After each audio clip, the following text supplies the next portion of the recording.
大家好，我是小青。如果您有面粉和一个鸡蛋，就可以做这个无油美食。不用揉面不擀面，出锅外皮酥脆，里面松软，香味非常浓厚。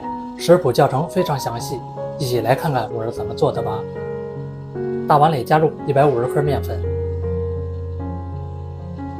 ，70克玉米面，3克干酵母，20克白糖。先来搅拌一下，把里面的材料都搅拌均匀。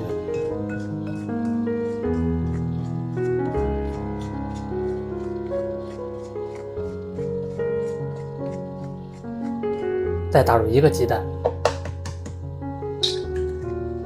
，160克凉水，来搅拌一下。我每天都会分享一道家常美食食谱，感谢您在影片下方为我点个赞及订阅支持一下，非常感谢您。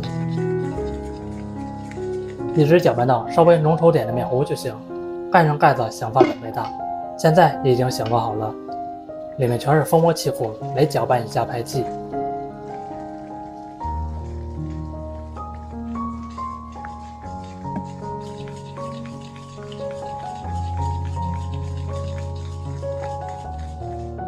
准备1个扁花袋，把面糊放进去，这样能更好的操作。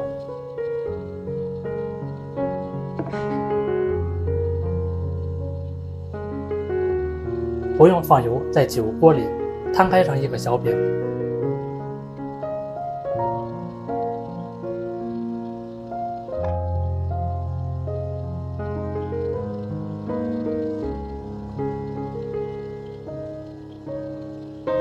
开中小火慢慢烙，一面烙得金黄定型，再翻一个面。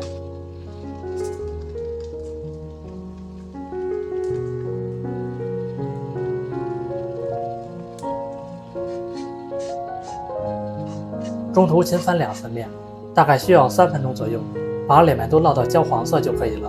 再装入到盘子里面，这样做的无油蛋香松饼就做好了。摸起来非常的松软，老人小孩吃也容易消化。还可以加一点炼乳，香甜营养更好吃，家人都非常喜欢。做法教程简单，喜欢吃就赶快收藏起来试试吧。